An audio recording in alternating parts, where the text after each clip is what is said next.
নমস্কার বন্ধুরা, কেমন আছেন সবাই?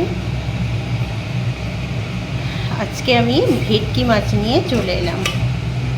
এই যে ভেটকি মাছ আছে, ভেটকি মাছের মোড়ো আছে, লেজা দাগা এসব আছে। এটা আমি ওল দিয়ে বানাবো। এই যে পেঁয়াজ কুচে নিয়েছি, তারপর টমেটো কুচে নিয়েছি, ওল দিয়ে আজকে ভেটকি ভাজা বানাবো।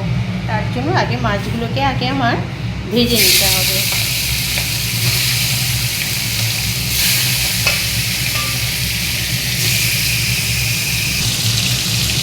তো এক পিঠ ভাজা হয়ে গেছে, আর এক পিঠ উল্টে দেবো।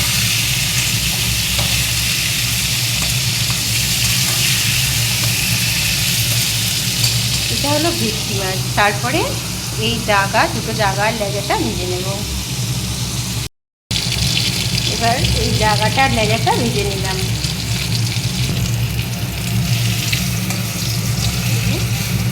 ভাজা হয়ে গেছে, এবার এগুলোকে তুলে নিলাম।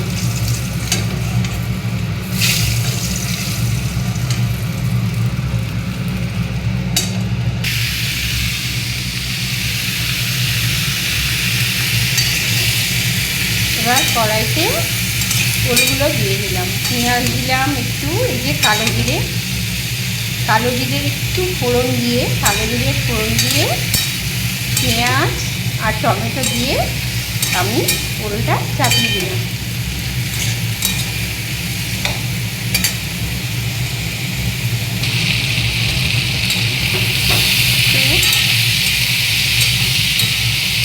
এবার একটু কষতে হবে, লবণ দিয়েছি, হলুদ দিয়েছি। এবার কষবো ভালো করে।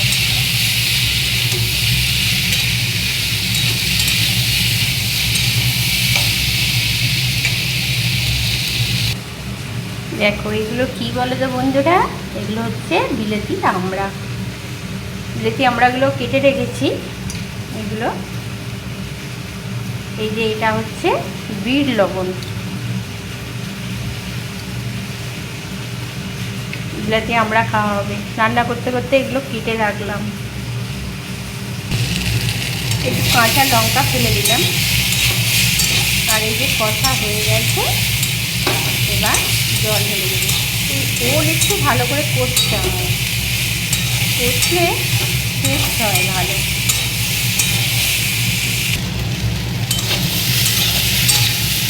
কষা হয়ে গেছে, এবার আমি জল দেবো।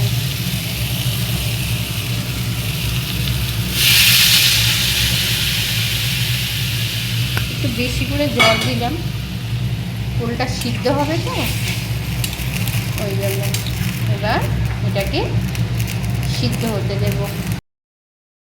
তো এবার এই যে এই মাছগুলো দিয়ে দেব। তরকারি ফুটেছে অনেকক্ষণ ধরে, সিদ্ধও প্রায় হয়ে গেছে। এবারে মাছগুলো দিয়ে দেব।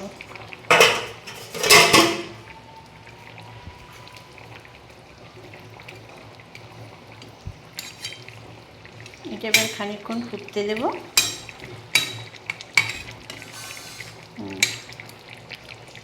একদম সিদ্ধ হয়ে যাচ্ছে।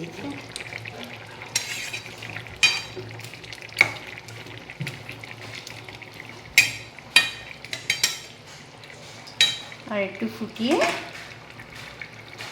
আর একটু গুঁড়ো মশলা ছড়িয়ে দিয়ে নামিয়ে নেব। তো আমার ওল দিয়ে ভেটকি মাছের তরকারি হয়ে গেছে। এবার আমি একটুখানি জিরে বাটা দিয়ে, জিরে গুঁড়ো দিয়ে নামিয়ে নেব। একটু জিরে গুঁড়ো দিলাম। এবার একটু ফুটে উঠলে নামিয়ে নেব।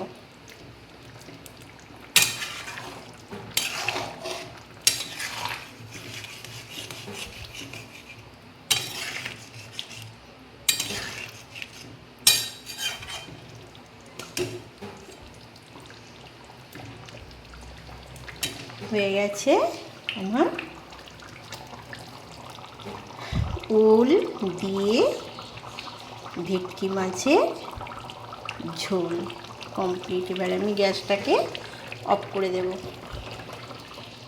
গ্যাসটাকে অফ করে দিলাম।